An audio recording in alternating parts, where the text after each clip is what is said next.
How's it going, Twitch? My name is Skull, and on behalf of Eastasiasoft, welcome to today's stream. I made it back in time. Today, I am continuing my playthrough of True Colors, A Date with Deception. Hello once again, Borealis. Thank you, as always, for being here. So, yeah, we are progressing through the final route of the game, and being hit with a lot of feels. But that's fine. We have a lot of things we need to go through. It looks like this is the correct loading point. Okay.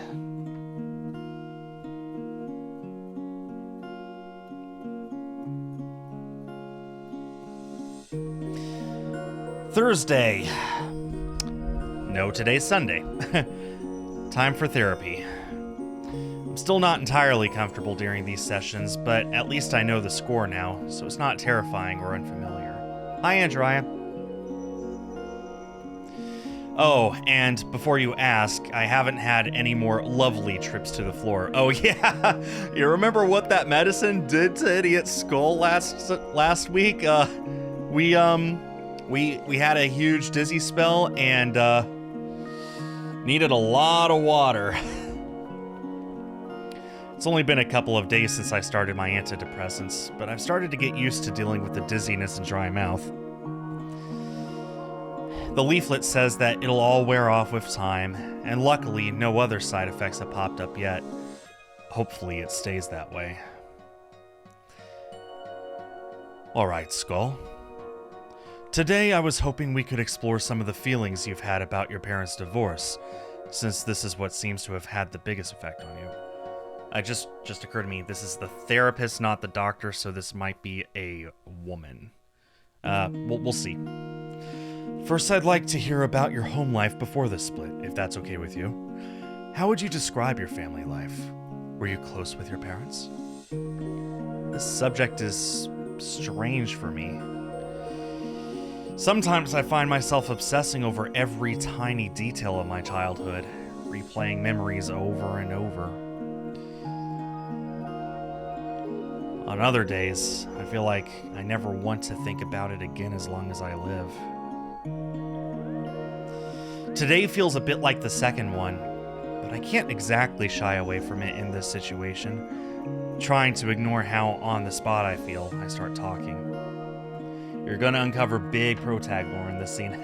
It only took until day 13 for us to finally get to the point where we unlock some lore. Stay hydrated. We were never close. It was kind of just quiet. He didn't talk that much. Is this just your parents and you? No siblings or other relatives in the picture? No, just the three of us. The clacking of her keyboard, it is a girl, is almost deafening as she thunders away, recording everything I'm saying.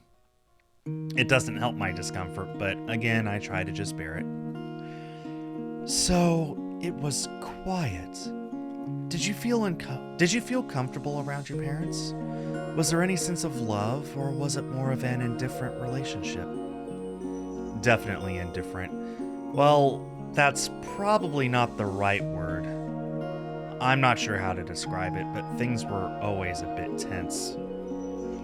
I never felt like my parents were happy that they'd had me. I was kind of just there. They dealt with me and did the bare minimum to give me what I needed to coast through life, but that was about it. My insides squirm as I recall it. I see. This might be a sensitive question, Skull, but it would be helpful if I knew. Were they ever abusive toward you, verbally or physically? Not really. They never hit me or anything. They scolded me a lot, though, for stuff I didn't think was fair, and talked down to me for the tiniest thing. Like, if I hurt myself, or someone had been mean to me at school, or if I was hungry. Hungry? Her eyes become a little wider as she interrupts me. Yeah, they'd act like everything I did or needed was an inconvenience. It made me feel bad for just existing. Sometimes I wished I'd never been born at all, and then they could enjoy their lives in peace and I wouldn't have to be shunned all the time. Did they ever withhold things from you then? Like meals or other forms of basic care? No, they would feed me. They'd just complain about how needy I was for a little while first, like I was doing something wrong. My anguish starts to turn into resentment, which prickles in the back of my head. Alright, thanks for telling me that. So on the other side of things, did they ever praise you for anything, like good grades or doing well at sports? I roll my eyes. Not at all. They liked it best when I basically didn't exist, hiding in my room silently. Even if I was telling them something good, they found it annoying. And was there ever any physical affection? Hugs? The idea is so laughable that I actually break into a loud snort, not even attempting to hold it back. Nope. I don't think my parents even bothered to touch me once I was old enough to move around on my own. I don't remember any hugs. I did try to hug them myself when I was very young, but I was always shoved off or met with disdainful comments, like they found it weird. I learned at a pretty early age that it was pointless to try to have that kind of relationship with them, so I stopped. I look up at my therapist, surprised that she hasn't asked anything else yet. Her typing hands are working overtime. I guess there's a lot to put into writing. After a minute or so, she leans back from the desk and looks at me calmly again. So you've given me a good picture of what life was like before the divorce. Very lonely and isolated, and you often felt like a nuisance with a distinct lack of affection or validation. Does that sound right to you? Pretty much. All right. What age were you when the divorce happened? 10 years old. And how did it make you feel when you heard that they were going to be separating? I stare at my knees, delving back into my memories and getting somewhat lost in the fog. It takes me a moment to mentally unlock that door.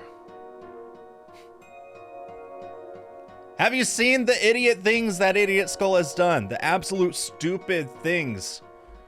I don't feel bad. I feel a little bad. I wasn't sure what to expect at first. I actually thought things might get better somehow.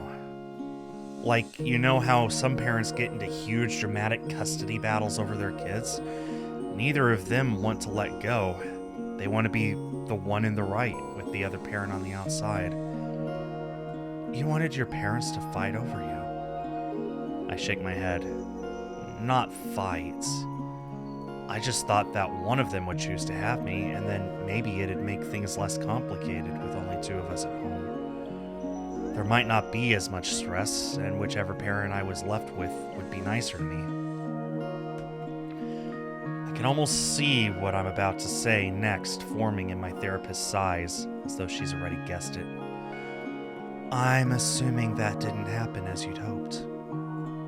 I sigh a long, drawn-out breath of disappointment.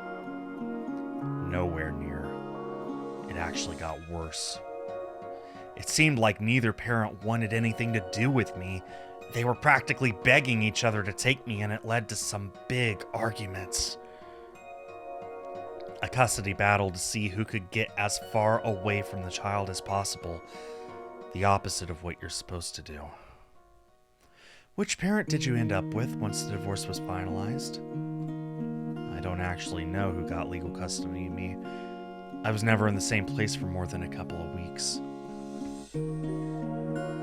Ah, so you had a schedule where you stayed with one parent for a certain amount of time and then the other?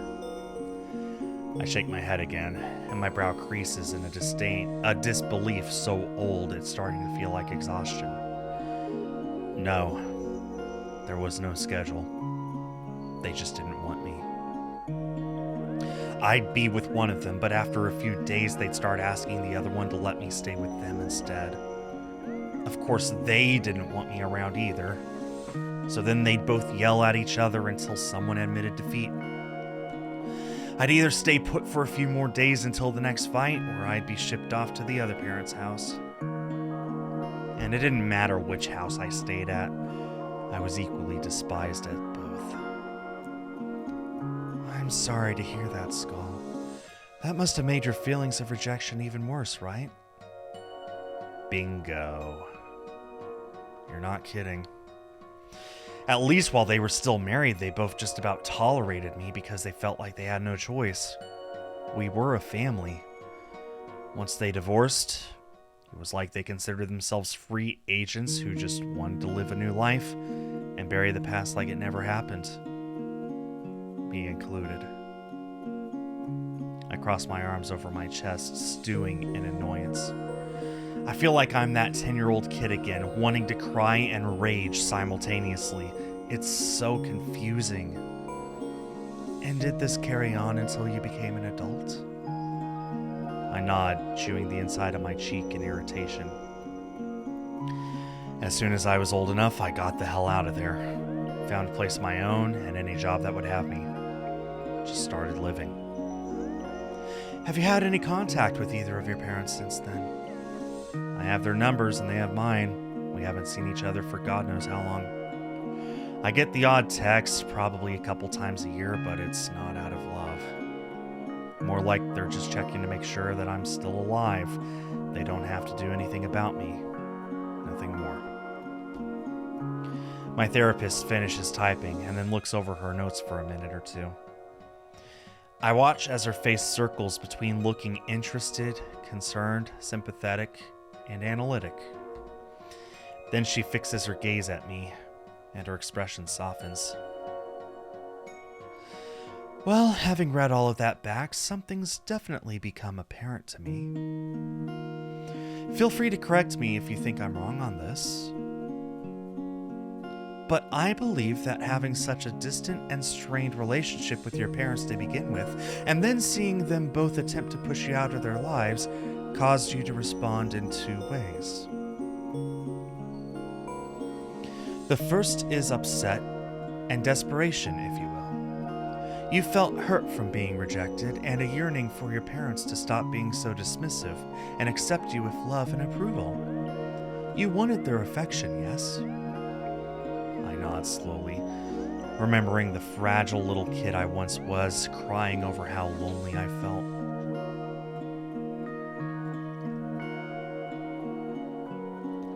The second response was anger.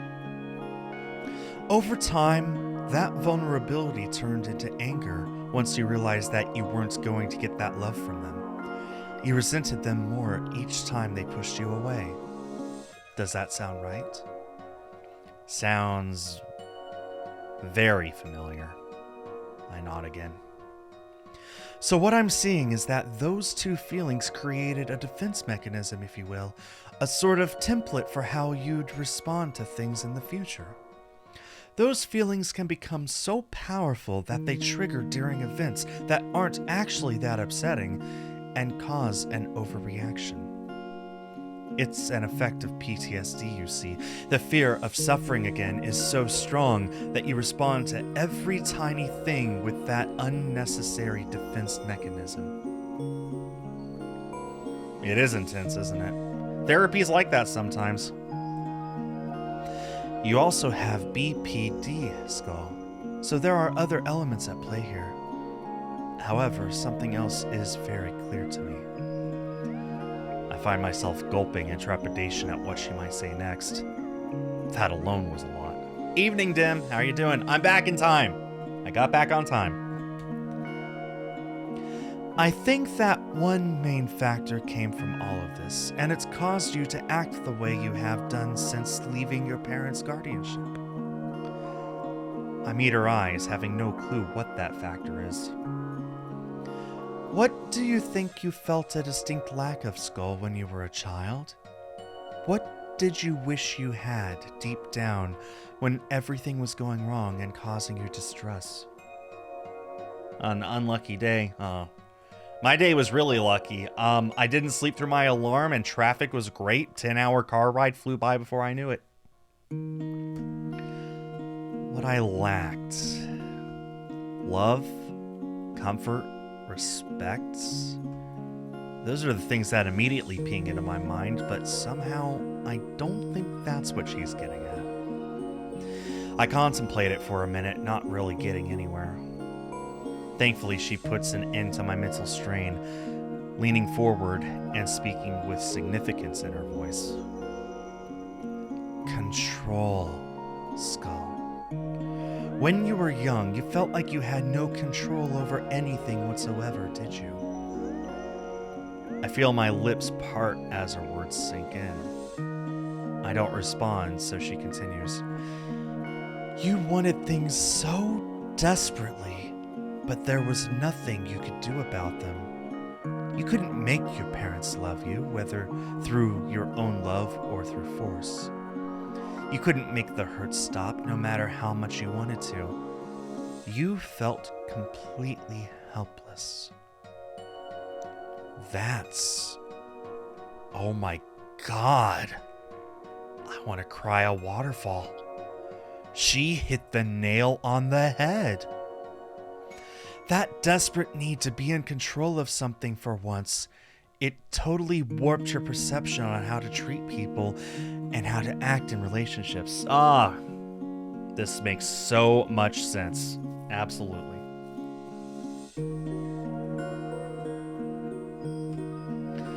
You developed all those toxic traits so that you could get what you'd missed out on previously. Anything that threatened to take it away, you met with fury, even if your actions and beliefs were morally unacceptable. This explains a lot about the things you've done, don't you think? She said it more smartly than I can think it, but our viewpoints are the same. I treated people terribly because I was so desperate to create a situation where I was in control of how much someone loved me that my whole sense of right and wrong went out of the window. God, what have I become? I feel like if I speak right now, I might cry, so I keep my mouth shut and nod for a third time. She gazes hard at me, as though making sure that I'm not just playing along. I guess my face must look as torn up as I feel on the inside, because she leans back again, seeming convinced. I'm glad that makes sense to you, Skull. I know that this is hard to hear and process, but you're doing very well. Now, there's something I want to clarify to you so that I can understand where your morality is right now. Thinking about all the things you've done, the manipulation, the stalking, the episode with your coworker. Don't say it, it hurts. After exploring why you acted that way, do you still believe that your trauma excuses those actions? Or do you no longer agree with what you did? I feel as though a black hole opens up within me. I actually close my eyes for a second to steady myself. Clever transition. Being asked this question makes me feel like all of the darkness within me, the evil, is rising up like a phantom, laughing at the chaos and hurt that it's caused. It grins as though inviting me to join in with its reign of terror. But I don't want to. In this moment, I don't feel united with it anymore. It's like a separate person, someone I never want to see again. And that gives me my answer. No. I mumble the word out. My voice sounds weak and strange as I fight back the tears. It was all wrong. I wish I hadn't done any of it. I hear my therapist exhale a loud breath. When I look up at her, she seems slightly victorious, as though I've made her happy. That's wonderful, Skull. It really is. I want you to know how big an accomplishment that is. If you weren't already changing for the better, you wouldn't have said that. you'd still believe in everything you did. You deserve to give yourself a serious pat on the back, okay? Word. I feel a bit too gloomy to fully appreciate the sentiment, but I nod in reply. I guess she must be right. It was only weeks ago that I was entirely convinced that my horrifying intentions for Brianna were acceptable. Something inside my mind must have shifted. So now that you've established that you're starting to mentally move on from the way you were before, I'd like to try an exercise with you. Exercise? We haven't really done anything like that yet. Breaking new ground, I guess. Let's imagine that the old version of you, the version that has no morals and acts in toxic ways, is a completely different person standing in front of you. You can see all of their flaws and bad behaviors, and you know how distorted their perception of things is. You also know the struggles that they've been through to get to that point. If you could give that person any piece of advice to help them improve themselves and stop the bad things that they're doing, what would it be?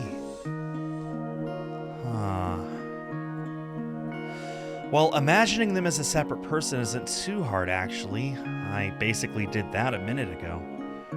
This person, who I now can't stand for all their devilish ways, what advice would I give them?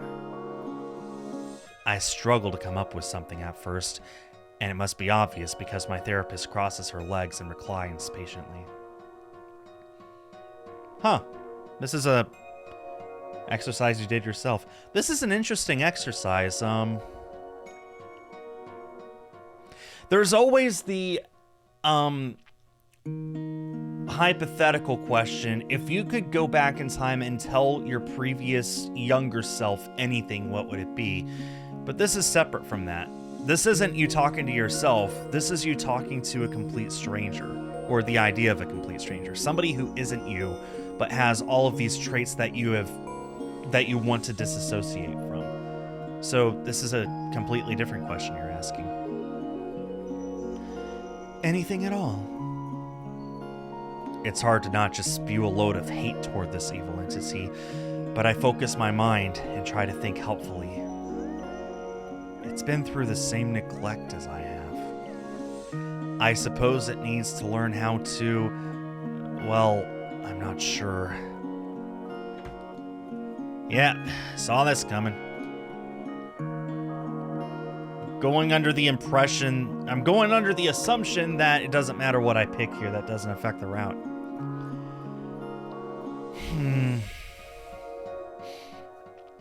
I feel like needing to learn compassion is more important, and I'll explain why.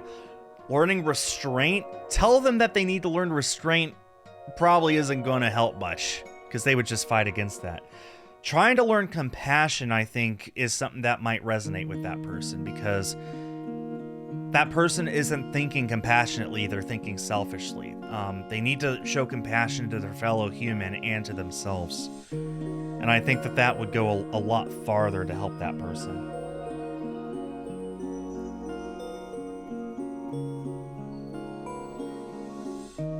Yeah, that's true.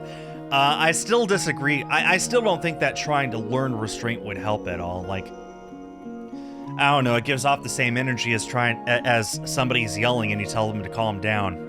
It's not going to help them calm down. It'll just make them double down.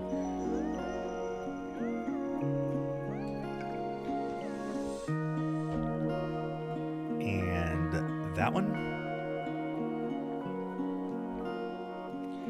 You need both, yes, but trying to tell them what they need, I think compassion would go farther.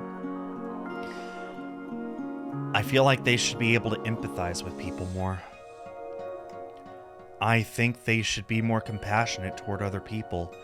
Like, remember that everyone has feelings and struggles. And recognize that if they hurt others, they're basically repeating what's been done to them, aren't they? You can't undo hurt with more hurt. You're just becoming the thing you hate. My therapist raises her eyebrows and then nods approvingly. That's a very good point, Skull. You absolutely cannot undo hurt with more hurt. Having compassion for others and sympathizing with their emotions is a good way to maintain a healthy conscience. It can help your moral compass, if you like, to keep pointing in the right direction. She nods with conviction, as though emphasizing her point. Another wonderful thing about having compassion for others is that it can teach you how to have compassion for yourself, which is very important. You know, at any time, you can take a moment to picture that unhelpful version of yourself again and look at them with compassion. And look at them with compassion. Remember what they've been through and how all they really want is some reassurance. It might be helpful to do this whenever you get agitated or feel like doing something you know is unhealthy or hurtful. Yeah, I think I could do that. It'll definitely feel weird outside the context of this room, but I can see how it might help. Yeah. Okay. She flashes me a brief smile. It doesn't exactly feel jolly right now, but I guess we covered a lot of productive things today. I just hope to God they help.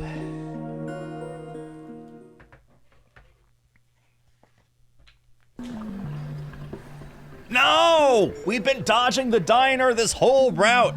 Why is it here now? That beautiful burger with fries? I can't escape it. It's everywhere. It's gonna haunt me. I glance around from my seat at a small corner table, feeling somewhat relaxed. The hum of other diners chatting and eating, the bright colors of the booze and the pictures on the wall, they're both familiar and comforting. Bad ending incoming? God, I hope not.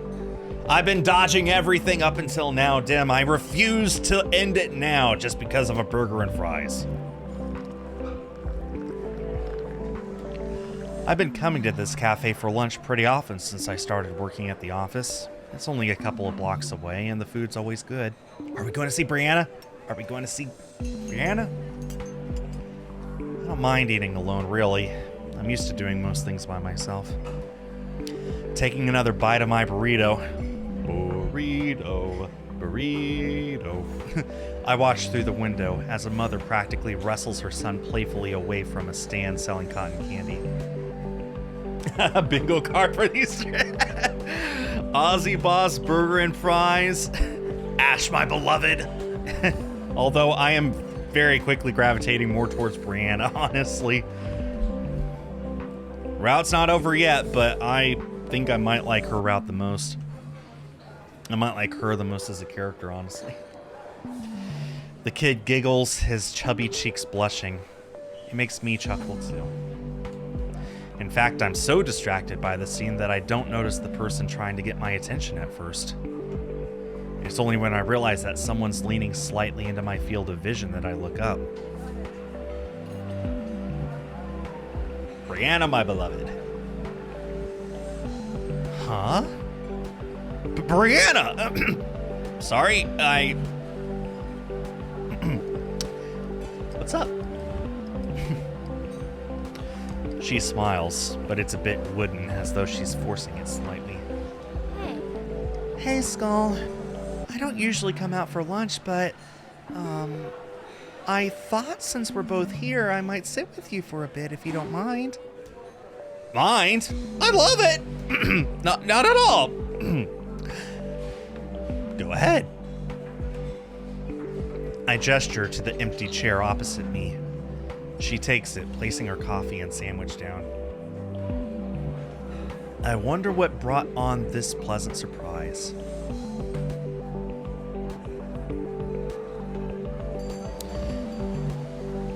Borealis, correct me if I'm wrong, but isn't your birthday this week? I feel like your birthday... man. I hope I'm right about this. I feel like you said your birthday was 2 days before Christmas, and it's always made presents a little odd and awkward. It's tomorrow. All right. I knew I was streaming on or near your birthday. Let's go. Hey, if you're looking for a birthday present, I've got this girl right here. Just, you can take her and yeah. Take her, she's yours. Happy birthday. Fancy a change of scenery? Yeah, something like that. For a moment, we simply eat in silence, and I try not to seem overly happy that we're together. Can I ask you something? Did you get that mass email I sent earlier about the postponed project start date, new schedule? Yeah, I read through it. Ah, Oh, good. I wasn't sure I copied everyone in properly. She continues eating. A little blob of mayonnaise sticks to her cheek for a moment before she realizes and wipes it away bashfully. It's cute.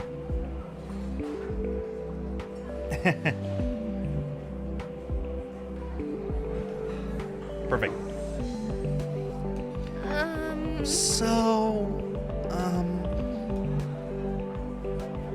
She pauses, averting her eyes and seeming hesitant. I get the feeling she didn't actually want to talk about work. For once. well, How's therapy going? Oh. Is this like a formal progress check as a mental health enthusiast? Or has she genuinely been wondering about me? Well, I have mixed feelings about the therapy, really. Sometimes we hit on things that make a lot of sense, and I feel like I might be able to improve if I start incorporating new techniques. But it's a long and tiring process, so I get a bit hopeless at times. It's annoyingly easy to be cynical about ideas when they take so much time and effort to work. Been there. Training yourself out of old habits and developing new ones is exhausting. Brianna nods thoughtfully between sips of coffee. I get it.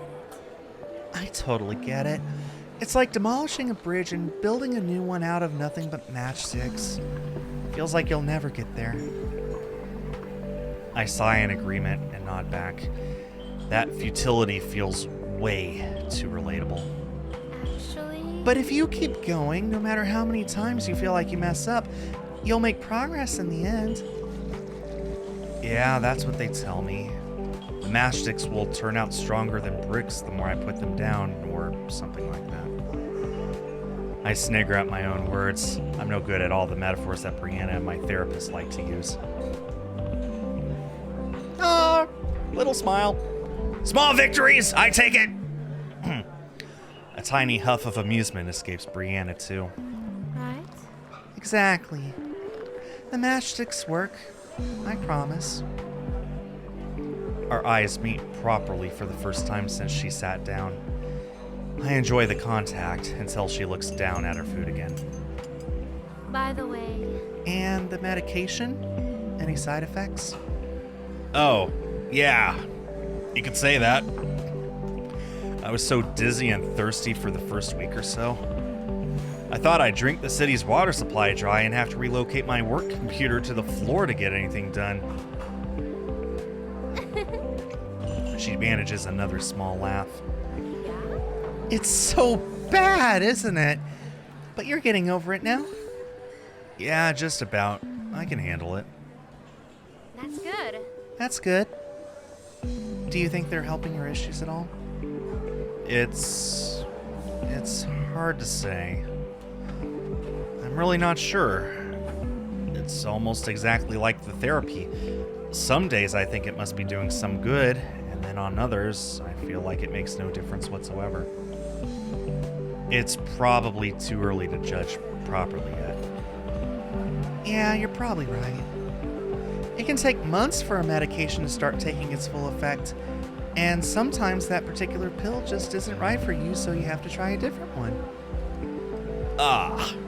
Going through all this only to stop, deal with the withdrawal process, and then start it all over again with another one?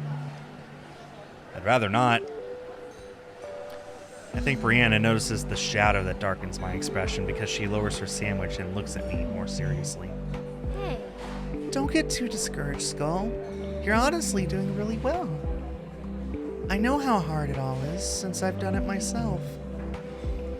I can't lie to you and say that it'll all be over next week and you'll have gone through some radical transformation that means you'll never have a bad thought again.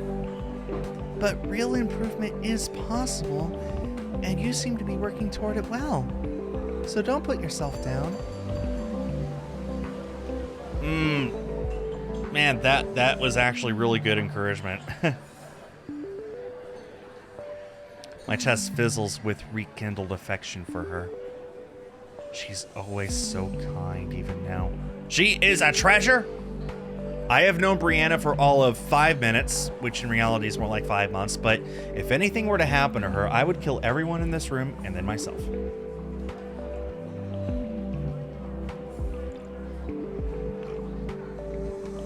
It can be harder for men than women. I can only ever speak as a man, of course.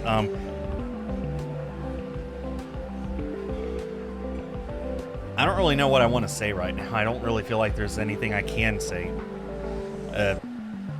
Like, objectively, anyway. I do know that men... You're right, men do struggle with showing their feelings more.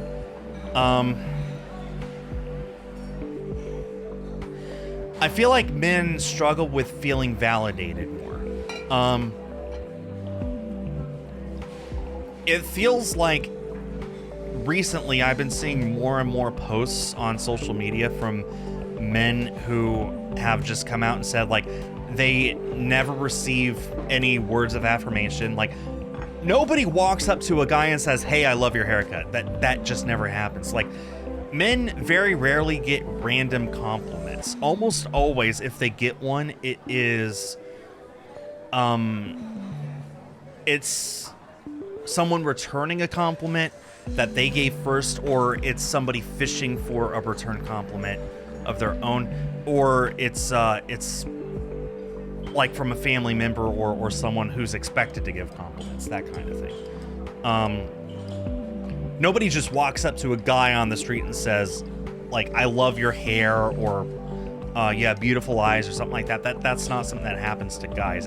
It kind of happens to girls. It happens more to girls than guys anyway. So, I know, like, it's a very typical thing where if guys show weakness of any kind, then they're bullied and ridiculed for it. Either because they're weak or because they're supposed to be a man and man up and all that stuff. And it's definitely something that guys struggle with. As a guy myself, like I said, I have a hard time being objective about this. If I could be subjective, I have a lot of self-hatred. I really do. I've made my priority in life focusing on other people rather than myself, possibly to a fault. And it's also possible that's some sort of a coping mechanism for the fact that people don't really pay attention to me. But I've always found, for me, I am always happiest when I'm making other people happy. That's all I can really say for sure.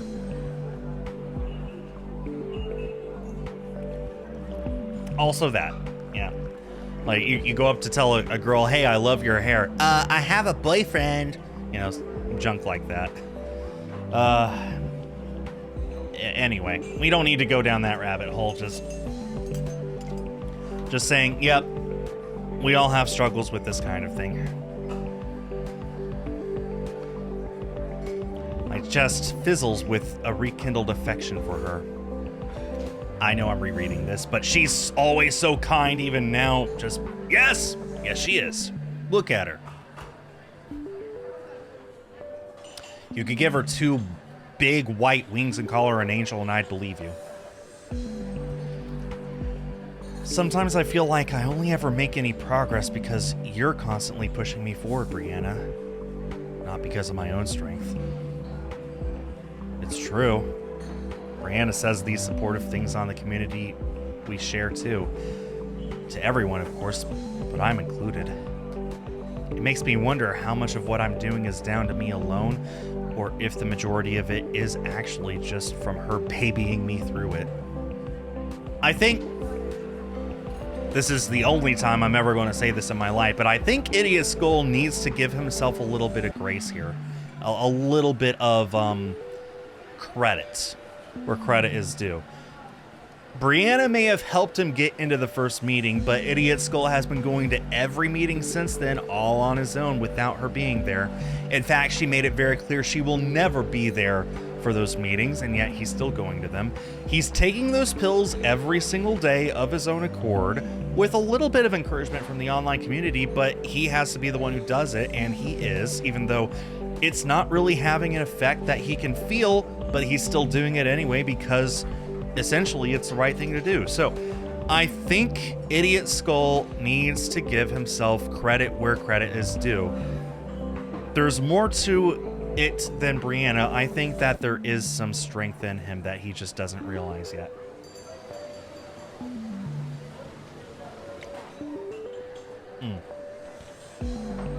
Stay hydrated. Not sponsored by Love's. It's just the water that was available on the drive back from Texas. No. I don't think so, Skull. Her brow crinkles slightly. You know, You're stronger than you think. I'm just a cheerleader. You're the one doing this, and it's the goodness inside you that'll get you through. The goodness inside me?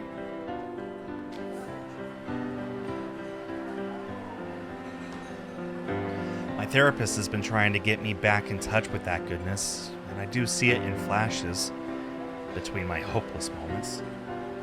But, Brianna, don't underestimate the power of all those times you've fallen over from dizziness. We've only fallen over from dizziness every time we look upon Brianna because she is too angelic for mortal human eyes to behold. Also the pills. She still believes that I'm a good person after all I did to her? I realize that I've been staring at her for far too long. I go to look away, but to my surprise, she gazes back just as strongly. You...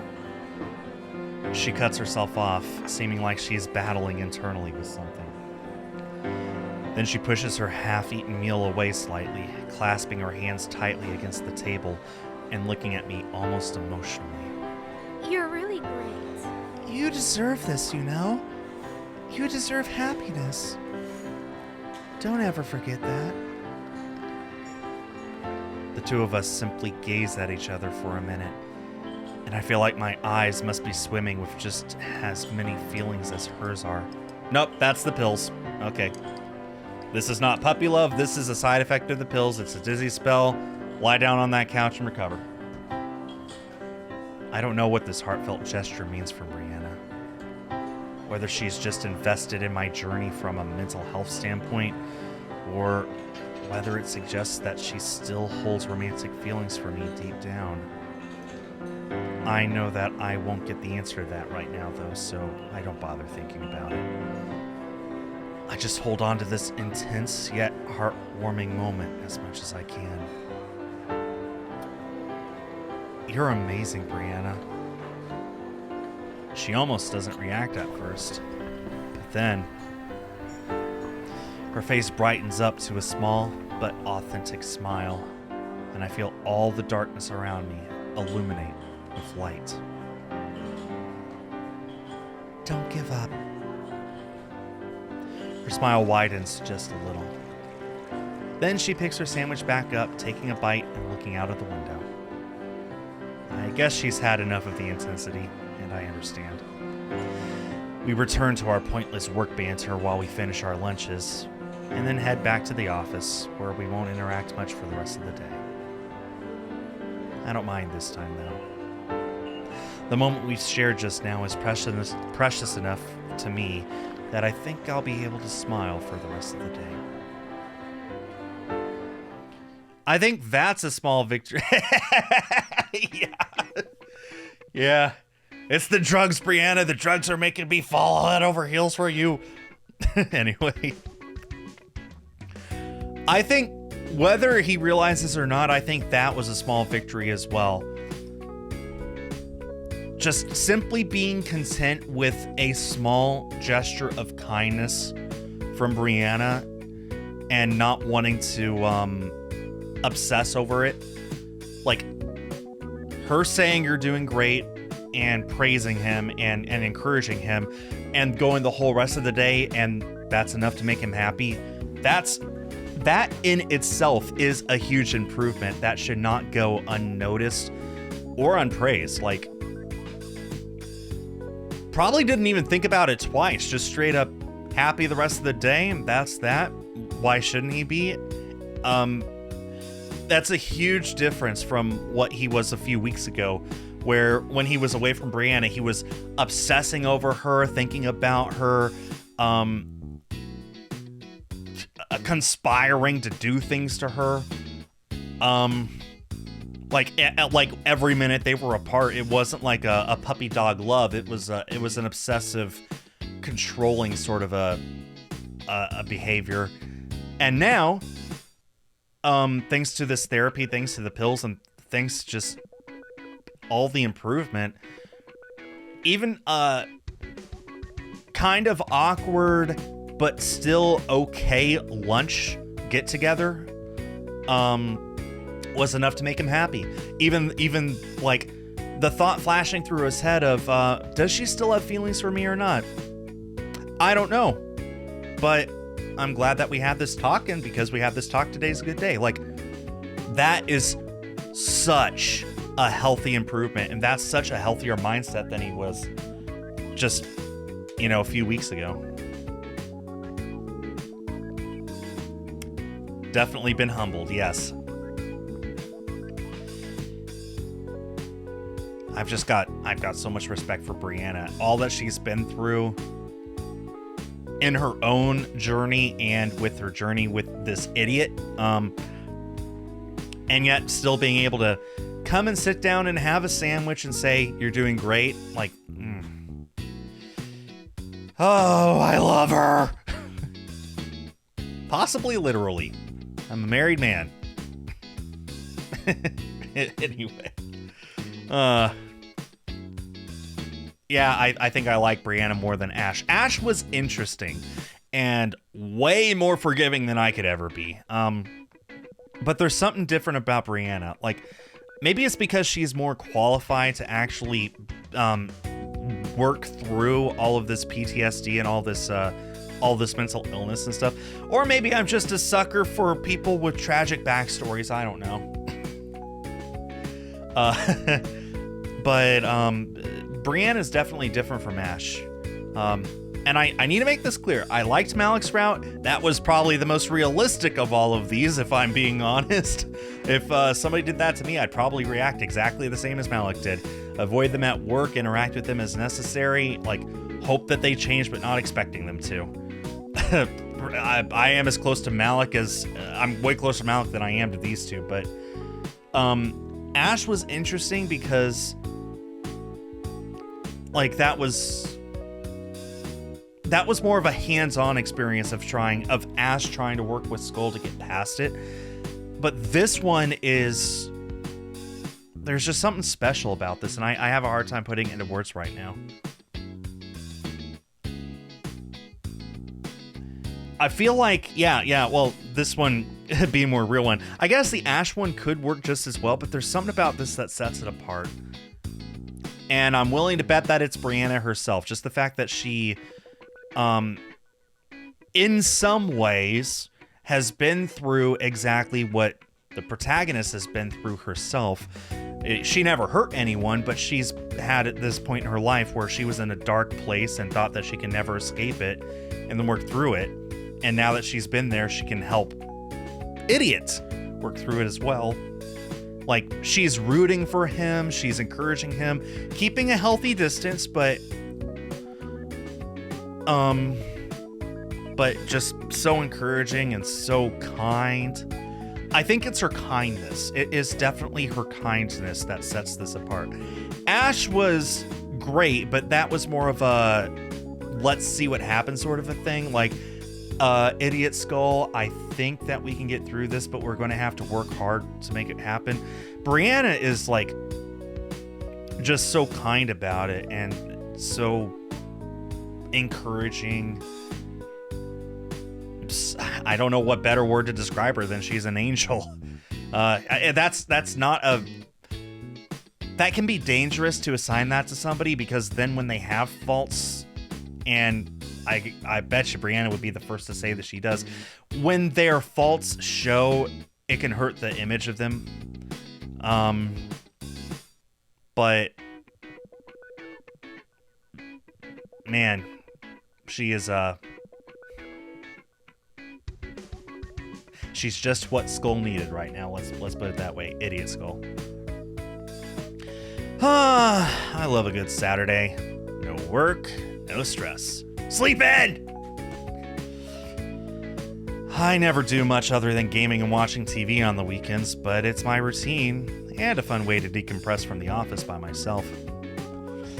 I'm currently working through my Platinum Trophy in Final Fantasy VII Rebirth on Saturdays. I'm up to about 107 hours. I have one Brutal Challenge left, one Brutal Challenge, all the Legendary Challenges, a few of Johnny's Seaside Resort items. Then I need to replay the game in hard mode.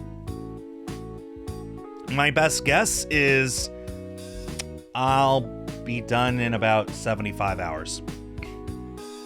Anyway, Saturdays are for gaming. Today, I decided to pop in on Brianna's online mental health community just to say hello and see if there are any motivational posts. Also this, if you're part of a support group, Saturdays are pretty good for that too. There aren't many people online at the moment, but I'm having a decent chat with the few that are here. I haven't exactly made any friends, but there are some usernames that I notice quite often. We're in the middle of sharing antidepressant side effect stories and laughing when another user shows up. However, something's immediately weird about it from the get-go. Hey guys, I'm so just...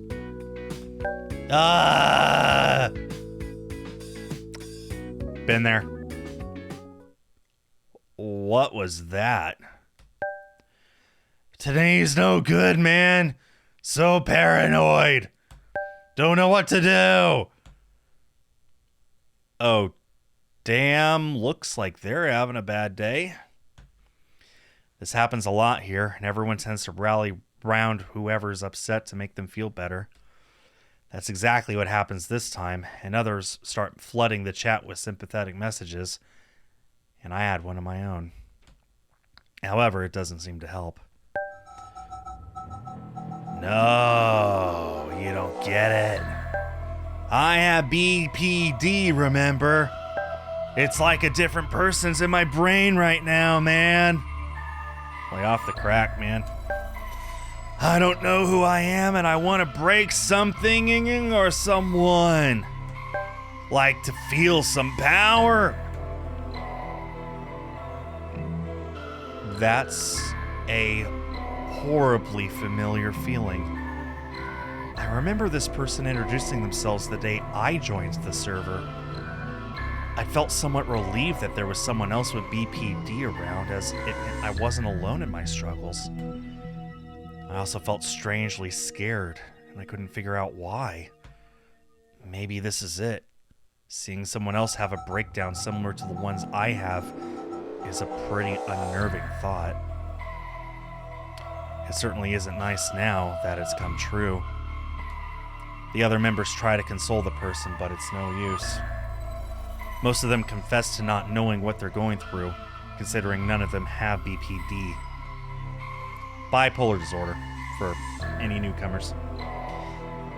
It'd be good if Brianna was here, as she usually has something wise and helpful to say in these situations. She's not online right now, though. The only person who would actually understand somewhat is me. But do I want to get involved in this? Don't make me choose! Don't make me choose! This is a trap, Borealis. I know what that is. Borderline personality. What did I say? Bipolar? My bad. Borderline personality, not bipolar. They're both BP, but not. Not to be confused with the oil company. Borderline personality. Thank you for that clarification. I am not a doctor, nor do I pretend to be. I'm worried that my own BPD might flare up if I start talking about it in detail. That's something I want to avoid at all costs. I'm tempted to just log off and hope that everyone else will be able to calm them down. However, that part of my conscience that still functions stops me from closing my laptop. This is a community. We help each other. I've had plenty of valuable support offered to me here. What kind of team player would I be if I didn't give that support back? Swallowing my anxiety, I start typing again. Thank you! Thank you, I have been spared a horrible decision. Hey, you know I have BPD too. These days really suck, but that feeling of being out of control always passes, you know? Do you have a fave movie you can maybe put on to distract you until it wears off? I do that sometimes. Unfortunately, my suggestion gets rejected. Yeah, Dim wanted to see me suffer. What gives? The user states angrily that they don't want to do that. Their rage is too strong to be affected by something as simple as a movie. Again, I get it. I've been there. You don't know what I'm capable of. I do bad things. I hurt people. I'm scared today is one of those days. No. Shit, this is a full-on spiral. I've experienced every moment of this myself so many times. Am I wrong, though? I could practically feel the panic closing in on this person's behalf. It's only a matter of time before they snap and do something they'll regret. That's the exact feeling I get before I do something horrible, like hatching immoral plans to trap someone or stalking them without their knowledge. I physically quake at the thought. I hate myself when I'm like that, and I know this person is probably the same. I don't want them to wake up tomorrow and feel disgusted at whatever they said or did today. My mind racing, I start hammering at the keys. Can I send you a private message? This might be easier if it's a one-on-one rather than among a crowd. Okay. All right. I start a private chat between the two of us and mentally cross my fingers. Hey, I know this is an intense time for you, and you feel really restless and desperate. You can definitely find a way to let it pass. They take a moment to reply. Yeah, you have BPD too. You know the struggle, right? Yes, I know all of it. It's horrible, and it feels like you'll never be yourself again. That's exactly it. You understand me. Those 3 words actually feel so good to read. The others don't get what I mean when I say bad stuff. I don't think any of them are on my level of evil. There's that word again. Evil. I thought that about myself, but I'm starting to learn that it's not true. I wish this person could see that about themselves. I'm not sure how to proceed here. I could talk more about my own struggles, my past, but that freaks me out a little. I don't know if I'm ready for anything other than my therapist and Brianna to know what I've done and the monster I've been. How can I get through to this person without exposing my secrets?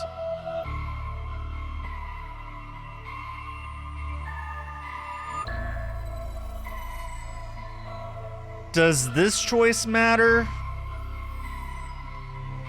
I feel like it shouldn't because this feels like it's a little early.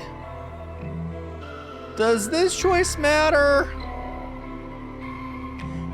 I don't want you to tell me whether it does or doesn't because that's a spoiler, but God, I've been so good at dodging everything. Ah. Okay, I feel like this choice doesn't matter. I hope. It really does feel too early. I'm also remembering the other two routes. We heard the very evil inner voice bashing everything that you're saying. And we haven't had that yet, so... But then again, maybe the pills are keeping that evil thought away. And my mind's going back to that one poor streamer who picked every single choice wrong. I wonder what they would have picked here, in which case I should probably pick the other one.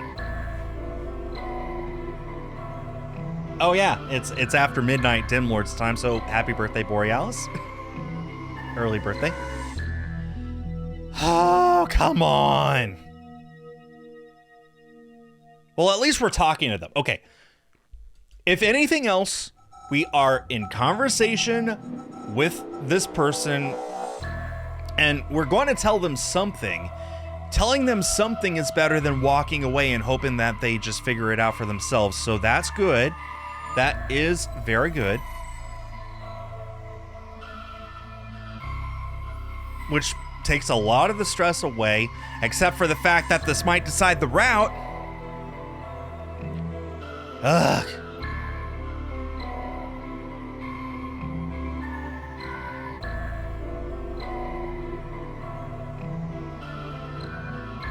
Holy cow, Dim, that is loud. That is... You left your caps lock on. I guess you were from the UK because of the British English. It's even in the name of the game, True Colors. Spelt color. I didn't bring it up, but I guess.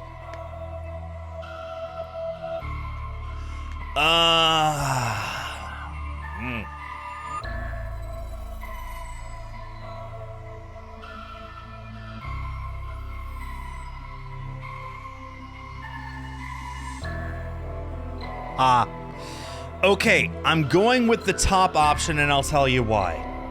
For the other two routes, if we were to have picked, if this were the final choice, and I still don't think it is, but I'm guessing, for the final choice in both of those routes, the wrong choice was focusing on yourself. The right choice was thinking about others and relying on others. So I think that giving the advice we learned in therapy, where we learned from somewhere else, might be correct. And if this choice doesn't matter, then oh well, I'm still going with that. Therapy, that's a good call, and I'm all out of save slots.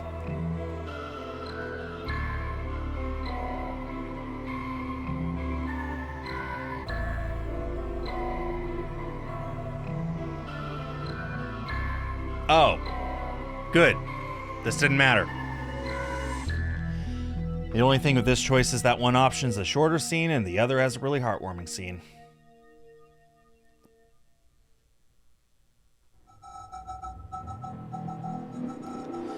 Therapy, that's a good call. Well, I'm glad Idiot Skull agrees with me. You know, that half of me, that 50% of me, that's an idiot. That's 100% you.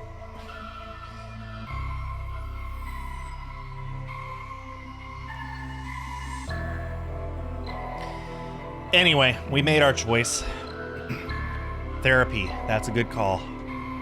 And I guess we'll see how long this scene is, and that'll decide whether it was the right scene or not. I don't need to share things I'm insecure about. That's too much information. Besides, I'm not exactly a font of knowledge. What good advice could I give? I'm sure something I picked up in therapy would be much more helpful for this person. I rack my brains for a moment and then start to type again. You're definitely not evil, so don't think that. That's the thing with BPD, isn't it? We end up thinking that our delusions are what we really believe. It's so convincing. You saying I'm delusional? Crap, that didn't go down well. I probably worded it badly. No, not at all. It just means that our minds are good at tricking us. What has my therapist told me that could get through to this person? Let me think. Have you tried those 7-count breathing exercises? I figure it might be good to try to just calm them down physically rather than keep unpacking their mental issues. We could do it together now if you like. It's the one where you breathe in slowly while counting to 7. Then you... I don't manage to finish typing the next step before they interrupt me with a sudden barrage of messages. OMG breathing exercises, you sound just like my therapist. That's kind of what I was going for. Is that not helpful? Just shut up about it. You don't have to get all condescending therapy talk on me. I hear that enough every week and it doesn't help. This is bad. I hadn't meant to offend them, but it seems like I accidentally touched a nerve. Okay, I'm sorry. Let's just talk things through. They only get more heated in my response. No, I don't want to. You don't treat me like a real person. You just repeat all that wellness bullshit I've heard a million times before. Just go away. But I type a couple more messages to them, but they stop replying altogether. Well, okay. That is very disappointing. Worried, I switch back to the main server. They've returned to the group, who've started trying to help again. That went so wrong! Did I really not treat that person right? I thought I was helping, but maybe in retrospect I was too clinical about it. Bringing up those techniques might have made them feel like I was just throwing professional jargon at them, rather than listening to their actual problems. Damn, maybe I'm not as attentive or compassionate as I thought I was. And if I struggle to have that for others, then it'll be even harder to have it for myself. Okay. The bad news is I chose incorrectly once. The good news is I'm still on pace for a good ending on the route.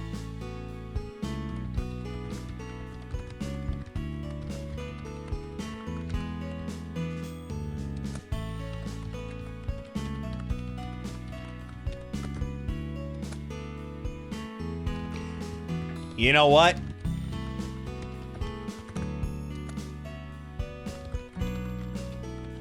This is my stream and I can do whatever I want.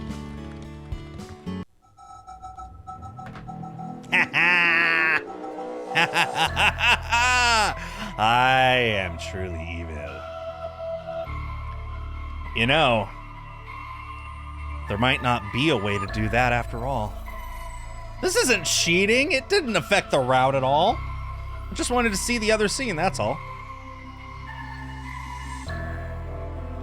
I did finish. Oh, I finished that scene anyway. I waited till the scene was over and we reconverged onto the main route, so there we go.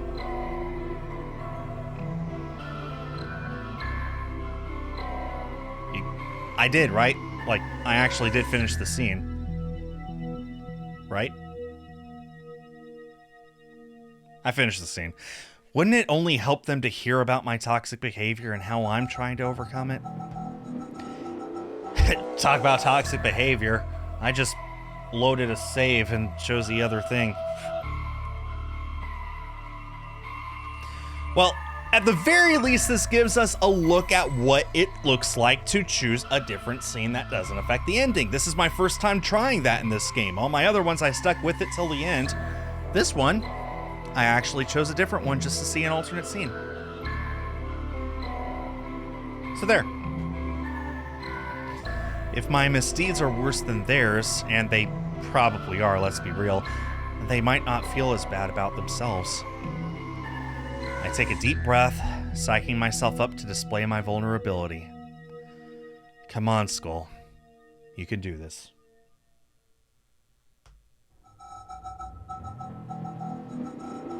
Damn, I wouldn't have finished that route until like next week, so I don't want to do that. Then I start typing away, my fingers a blur, and let it all spill out. Look, you should know something about me. I don't know what kind of evil you think you are, but I bet it's not as bad as my past. I know now that I have PTSD and BPD, but I only found this out and started getting help very recently. Up until around a couple of months ago, I was making a complete mess of my life. And everyone else's. A little typing icon pops up at the bottom of the screen, showing that the person's in the middle of trying to butt in. Not wanting to waste this courage now that I've summoned it, I press on. You wouldn't believe how horrible I used to be. I was super manipulative in every relationship I've been in. I'm talking like taking their phones away, isolating them from their friends and family. I even stalked an ex once after she broke up with me. She has a restraining order against me now. I'm not sure I wanted to reveal that much, but it's just sort of flooding out of me. Maybe I do want to share these horrors with someone just to keep getting the pain of it out of my system. I start typing something else, but then seize up, wondering if this is a step too far. I backtrack, asking a question instead. This is all just between us two, right? You won't tell anyone else on the server what I've said.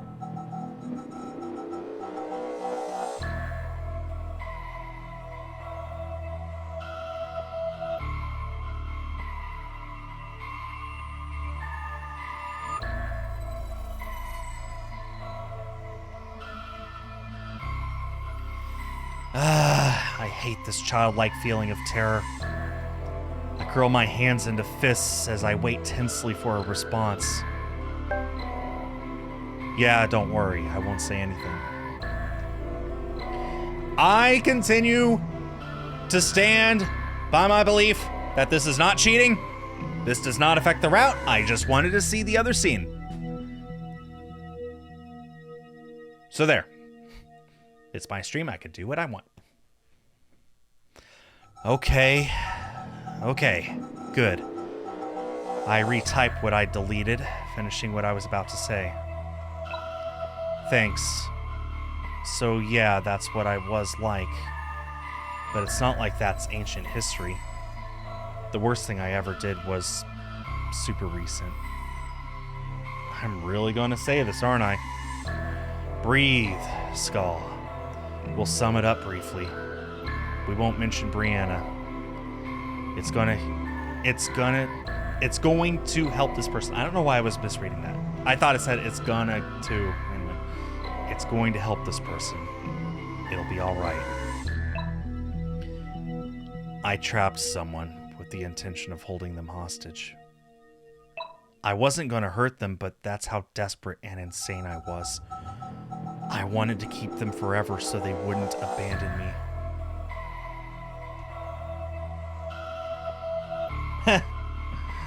That would be exactly what I deserved, Em, honestly. Knock on wood, knock on wood. My chest actually hurts. I hate this. But I've pressed the enter key. I've sent it. Keep going, Skull. Just keep going. This is what happened 2 months ago. Wow! 2 months. A lot of progress. That led me to realize that I really fucking needed help. I was ruining people's lives. I've had legal action taken against me. I'm a damn criminal. It's not even an over-exaggeration. I take a moment to steady myself. Adrenaline rushes through me from exposing my darkness to someone who's basically a stranger. The typing icon shows up again as I rest, and I let the person speak this time. Holy shit! That's crazy! I'm so sorry you've been through this. I hadn't expected that reaction. I just told them I'm a devious lawbreaker and they pity me? BPD is cruel. Makes you do things you never thought you were capable of. And you have PTSD too, so double whammy. I don't think you're a bad person. You hit rock bottom and now you're trying to make things right. I respect that. Wow. My chest starts to burn with emotion now rather than fear. To be honest, you made me realize that I'm not as bad as I thought just now. If you could sink that low and still pull yourself out of it and improve, then there's hope for me too, I think. That's really... Oh gee, I just realized! I've totally calmed down! It's like you knocked all the rage out of me talking about that. I did? This ordeal was worth it then? You hear that, Tim? This ordeal was worth it. Says right there in black and white. Worth it. Even the game told me it was worth it, so that's 2-1. Thanks, buddy. I actually really appreciate this talk. Sorry if it made you feel bad to tell me that stuff, though. No. Not at all. If it made you feel better, then it's worth it. I genuinely mean that. I can't really describe the feeling I'm having right now, but I know that relief is in there somewhere, mixed with all kind of catharsis.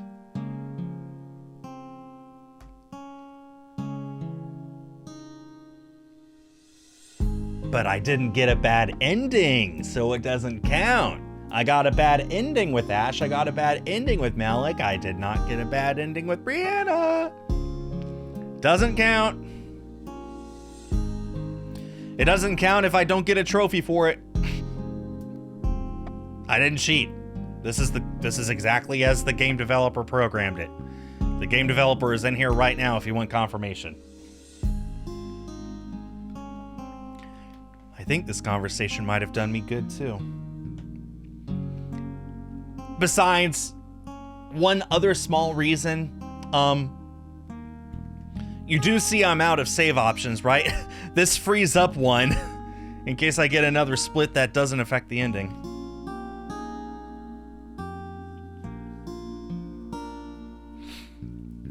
The two of us chat for a little longer, and the mood is much more stable and positive.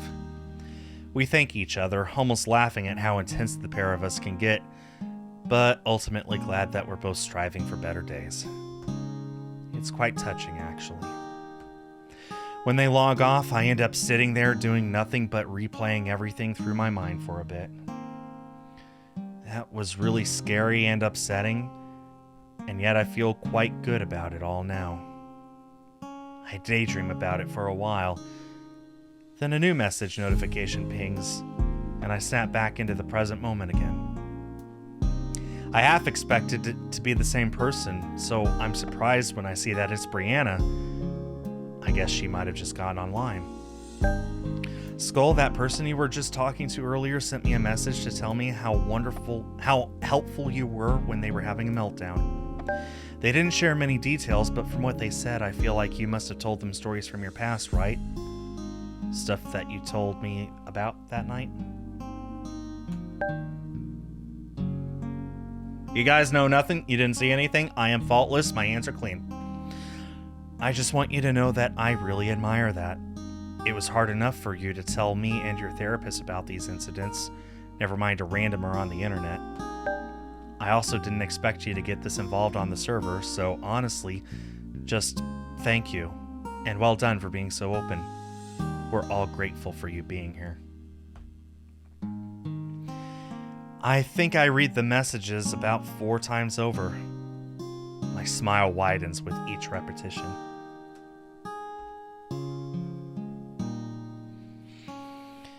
It might have only been chatting online, but I made a positive difference to someone. Plus, Brianna basically said that I'm exceeding her expectations. I'm doing all right, aren't I? In small moments, I'm getting better. I think there's a third feeling that's swirling in that mixture of emotions now. It might be just a little bit of pride.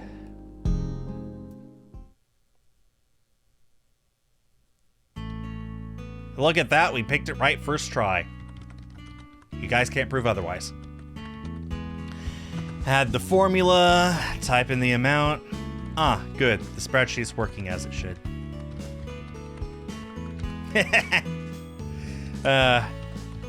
In all honesty, like, fine. I can if we want to say, yeah, I picked wrong for every single route at least once, I will gladly accept this over a bad ending.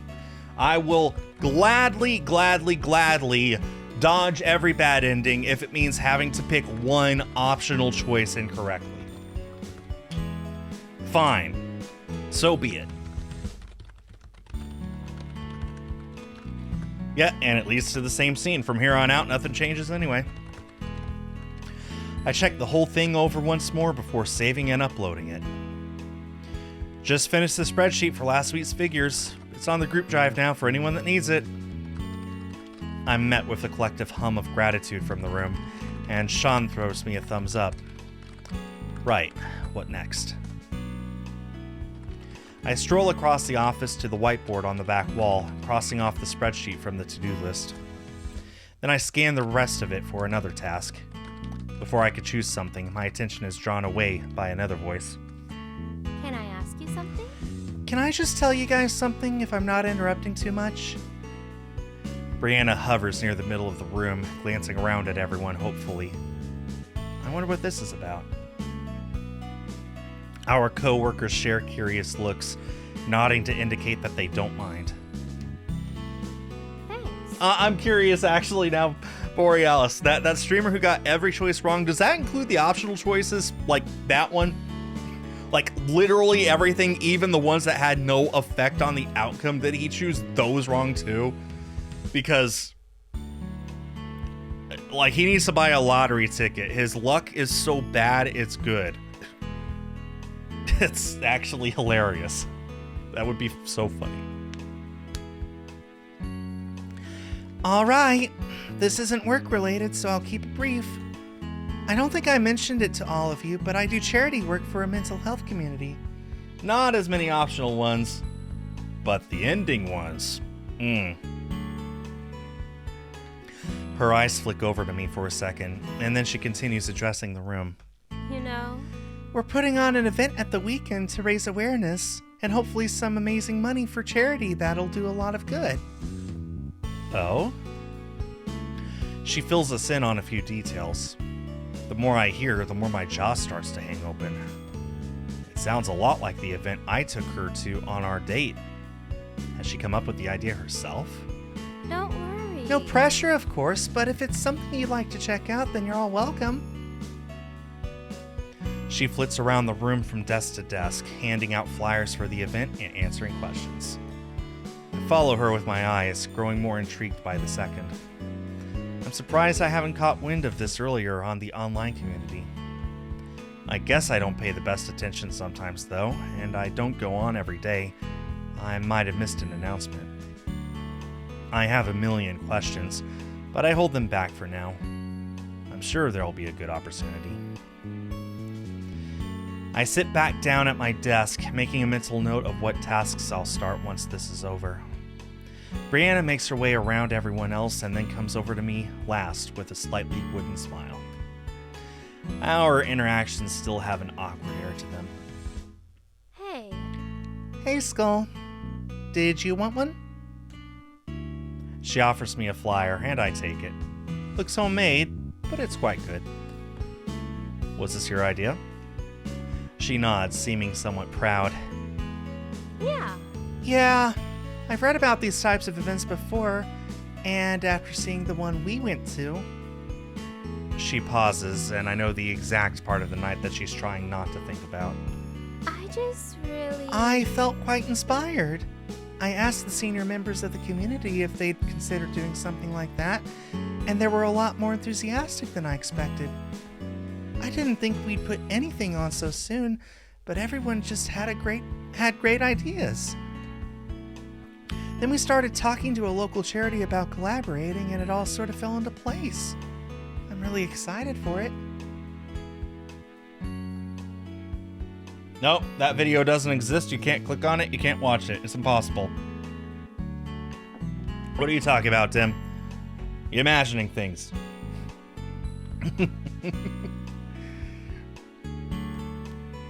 She glows with joy, and it warms up the whole room. That's so cool, Brianna. You're perfect for this kind of thing. I already know it'll be brilliant. She shakes her head modestly, and I take a quick look at the flyer. I'll mark it. All proceeds go to charity. Musical performances, personal stories from community members. It looks great. I was, She lowers her voice a little. Actually, I was hoping you'd come along if you want to. You don't have to. That's a shock. You want me to be there? Why? I realize how blunt the question sounds, but the look in Brianna's eyes suggests that she knows exactly why I'm asking it.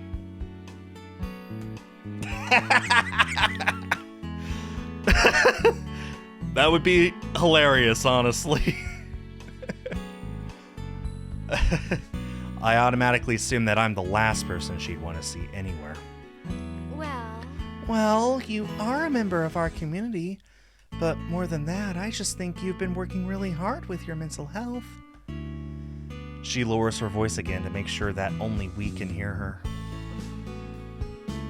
I know things between us are... yeah. you know, But don't think I haven't noticed how much you're trying. After I said, well, everything I said that night, I didn't think you'd take much of it to heart. You shocked me when you told me about your diagnosis and how you'd started looking for help. She stares at the ground as she speaks, but I can tell that she means what she's saying. that's great. I just think it's really great that you're doing all of this. So I'd like you to come because this whole event is essentially a celebration of people who refuse to give up on themselves. People like you. Yeah. And me. People like us. I never thought I'd hear her say us in a positive way again. I feel my chest swell, tingling. Now kiss! Probably not. I glance at the flyer again. This event is a milestone for Brianna's charity work and her passions. It could also help to mark a milestone for my road to recovery. Not only that, but technically, she's inviting me somewhere for the first time since I betrayed her so badly. How could I possibly turn that down?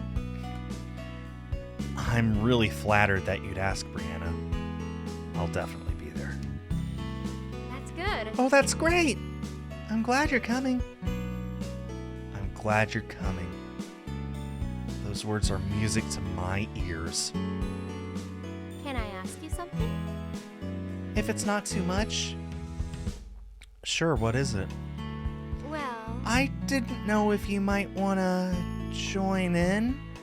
Like, be a staff member for one of the stalls, or even be part of the speeches during the show. We haven't said much publicly to keep it a surprise, but some of the regular community members like yourself are going to tell personal experiences about their mental health journeys. You'd be welcome to join the roster if you wanted. Me? I don't know about that. I might be slowly opening up to things, but I'm not sure I could give a speech. Besides, wouldn't I have to basically admit everything I've done if I'm sharing my personal story to possibly hundreds of people? No, I can't.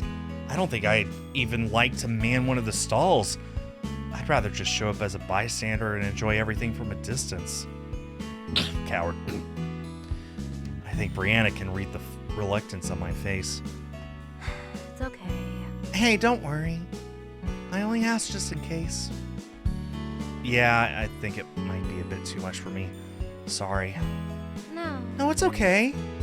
I should have known it was a lot to ask. She seems slightly disappointed, but still takes it in stride. I hate to let her down, but I just can't imagine myself doing any of that. By the way, Anyway, thanks for agreeing to come. I guess I'll see you there at some point. I'm distracted out of my funk by the reminder that I'm going to be spending time with her outside of work again, in a slightly detached way, but still! I almost can't believe it. Definitely. Looking forward to it. She smiles briefly, and then heads back to her desk to get on with some work. I should do the same, but I find myself reading the flyer one more time. Brianna really is a great person. She tries to benefit others with everything she does, and this is her biggest gesture so far. I'm sure it won't be the last either if this one's a success. I'm glad that she's okay with me being there.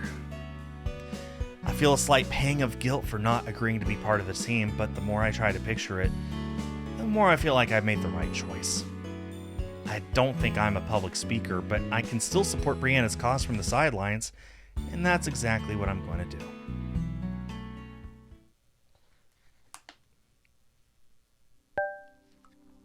Who's excited for tomorrow? I'm really looking forward to it. Yeah, I'm going to be there too. This is so cool. It's like a big server meetup. We should do this every year. Who else is coming? Click clack. I'll be there too. Hey, Skull! So nice that we'll get to meet in person at last. Is this going to be some sort of a big plot twist where, like, these are all people that we already know from other places? Probably not. Because they know Brianna by name, they know Skull by name, so probably not. A small smile spreads across my face as I watch the messages pop up. I decided to check in with the online community before I went to bed, since the news about tomorrow's event finally went public. The whole server has been buzzing for days, and the excitement has hit a high tonight. Quite a few of the regulars are going, making plans to find each other and enjoy the night together. I feel a bit strange about meeting some of these people in the flesh. Still, I guess it'll be cool to put faces to the usernames I see online. It might actually be easier and more fun to talk with them in person. Checking the time, I shoot a couple more well wishes into the chat before I head off. In the middle of it all, I see Brianna send one too. She expresses her excitement for the big day and says that she can't wait to see everyone there.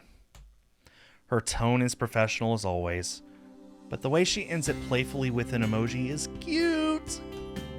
I subconsciously grab my phone at the thought of her.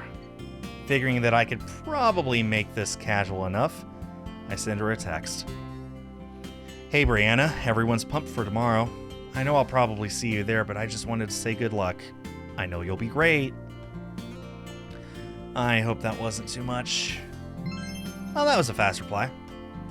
Hey, thanks. I'm looking forward to it too, but I'm also so nervous. I don't know how much I'll sleep tonight. Bless her! If she could see how brilliant she is through my eyes, she wouldn't be worried. Everyone loves you, Brianna. There's no way you can mess this up. I picture her giggling face as she reads the text, assuming she actually laughed. I'd like to think so. I don't know. I'm never that confident in these situations. I'll give it my best shot, though. I smile and my thumbs start typing out a reply before I can properly think about it. Hey, do you want to travel there to Whoa, hold on. I almost don't know where that came from. I guess I just miss having some kind of proper closeness with her.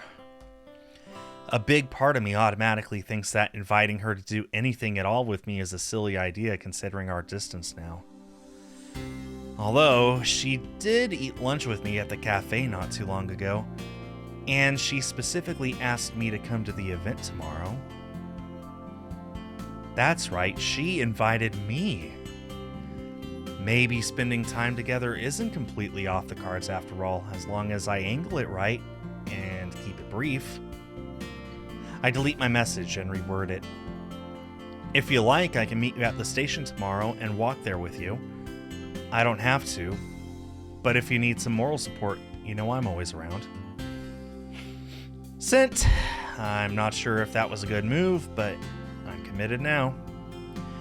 She doesn't respond at first, which makes me think I misjudged it. My phone beeps again eventually, and I brace myself before picking it up. Actually, that might be nice. Score! Yes! I still can't really believe that she wants my company, but I text back happily, arranging a time with her. We have shared a lot of intimate details about our struggles with each other. Not in the way it should have happened, but yeah, it still happened, and I guess that means we have a kind of understanding. Whatever the score is, it means that I get to walk with Brianna for a short while, just the two of us, before the event. The thought makes my stomach fizzle so much that I'm not sure I'm going to sleep tonight either. You have done this to yourself. You have made your bed and now you sleep in it. Apparently, not literally. We wrap up our conversation and I shut down my laptop. Time for bed.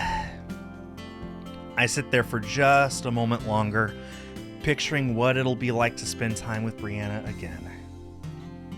As excited as I am, I also know that things between us will never truly be good. Not really.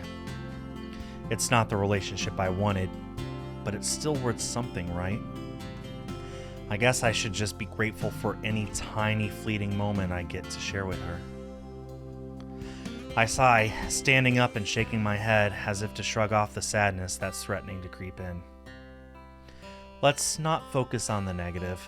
Tomorrow I get to enjoy one of those rare fleeting moments and it'll be great. For now, I'll take my antidepressants and get a good night's sleep so I can be the best version of myself possible for her.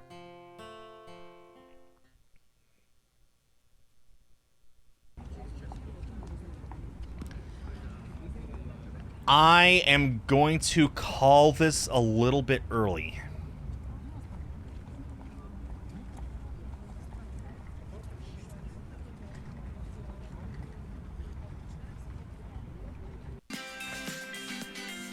Because I get the strong impression that it's going to be a long day at the charity event, and I want to save the entire day for next week, which is going to be the end of the Brianna route, and I want to make it big. So yeah, a lot of feels, all aboard for a feels trip. Wow. Stuff. Yeah, I'm sure I'm really close to the final choice. So yeah, we can enjoy it next week. Well, I am glad that we decided to do, and by we I mean I decided to do the whole see both options of an optional route where it doesn't affect the outcome. I've been wondering how that would play out this whole time. Since day one of playing this game, I've wondered what it would look like to play both choices when neither of them matters, and I'm glad I finally did it. You can call it cheating all you want. I don't care. It doesn't affect the route. I still have a very stressful decision to make next week. We're going to be ending 2024 with the finale of True Colors, A Date with Deception, next Sunday. We're going to finish up the Brianna route. We are going to dodge the bad ending, and it'll be awesome. I like to think that Idiot Skull went to bed that night and dreamed of Brianna all night long. Anyway. Also, of course, Borealis, we're still 20 minutes early, but happy birthday! Will I be streaming Tuesday? Yes. Yes, I actually double confirmed with Josh just to make sure that I am streaming Tuesday. So, I will be streaming Tuesday even though it's Christmas Eve. Yes, I am. Streaming Tuesday and Friday, and I'll be streaming next Tuesday as well, even though it's New Year's Eve. I'll do my best, Borealis. You make this so difficult. I hope you know that. Christmas Eve isn't really a thing in Europe. Yeah, I know. What's up with that? Anyway, next week will be the finale, and I'll see you all then. Dim Lord, Andria, and as always, Borealis, thank you for being here for the stream. Shout out to the lurkers, and shout out to everyone watching on YouTube afterwards. Whew, we have a very stressful week to look forward to, but it's fine because it'll all work out. Brianna is a treasure. I will protect her with my life. Enough said. On behalf of East Asia Soft, I have been Skull. Have yourselves a great day and a great week, and I will see you all next time. And in case I don't, Merry Christmas, Happy New Year, all the other holidays. And if you're offended by any of that, then happy shut up. Bye-bye.